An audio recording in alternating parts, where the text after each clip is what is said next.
রাধে রাধে।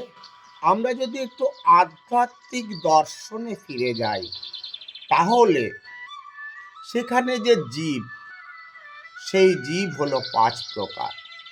স্থূল জীব, তটস্থ জীব, বদ্ধ জীব, মুক্ত জীব এবং সূক্ষ্ম জীব।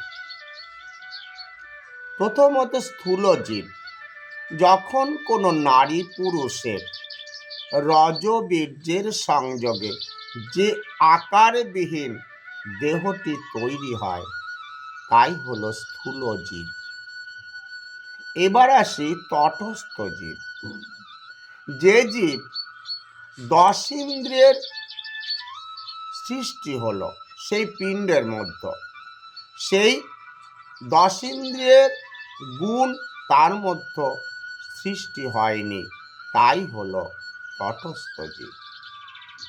এবার আসি বদ্ধ জীব।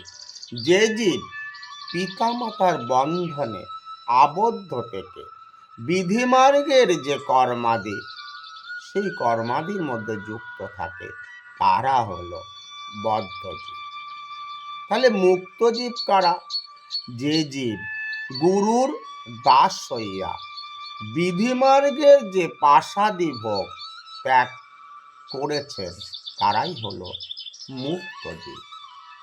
আর সূক্ষ্ম জীব, যে জীব কৃষ্ণের দাস হইয়াছে, সেই জীব হলো সূক্ষ্ম জীব। রাধে রাধে।